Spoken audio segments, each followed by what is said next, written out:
একজন শিল্পী তার হাতের কাজের ছোঁয়া ও মাথার বুদ্ধির দ্বারা কত সুন্দর কাজ করতে পারে তা ভিডিওটি না দেখলে বিশ্বাস করা যায় না।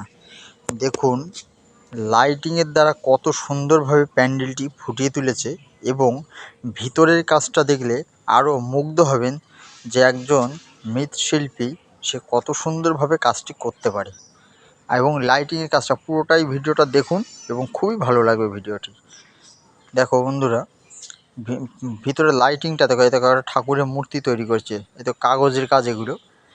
পুরোটা দেখাবো ধীরে ধীরে আস্তে আস্তে, দেখুন দেখতে থাকুন, ভালো লাগবে। এখানে কাগজ দিয়ে কত সুন্দর ফুলের কাজ করেছে। এর বাঁ সাইডেই আছে মাটির কাজ। দেখো মাটি দিয়ে কত সুন্দর সুন্দর মূর্তি তৈরি করেছে, ছোট্ট ছোট্ট খোপের মধ্যে মধ্যে।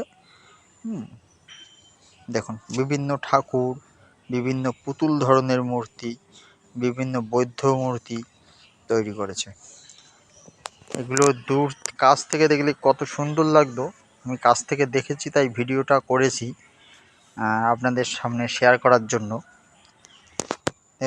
খুব অসাধারণ লাগছে ভিডিওটা, আমার তো খুবই ভালো লেগেছে। আপনাদের কেমন লাগলো অতি অবশ্যই কমেন্ট করে জানাবেন এবং চ্যানেলে যদি নতুন হন অবশ্যই চ্যানেলটিকে সাবস্ক্রাইব করবেন নতুন ভিডিও পাওয়ার জন্য। লাইটিংয়ের কাজটা দেখাবো, আরও কত লাইটিংয়ের কাজ আছে, দেখতে থাকুন। খুব ভালো লাগলো আমার, কত সুন্দর প্যান্ডেলটা করেছে একজন কারিগর। দেখুন দুর্গার মূর্তি করেছে ছোট্ট করে, কত সুন্দর। একজন দক্ষ কারিগর না হলে এমন কাজ করা কখনোই সম্ভব নয়। আমার তো খুবই ভালো লাগলো। এই দেখুন এই সাইডেও লাইটিংয়ের কাজ আছে কত সুন্দর, আস্তে আস্তে দেখাচ্ছি, আরও আছে ভালো ভালো কাজ আছে।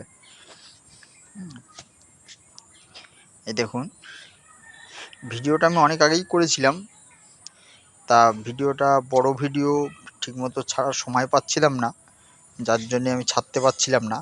ভালো লাগলে অবশ্যই একটি লাইক কমেন্ট করুন এবং ঠাকুরের মূর্তি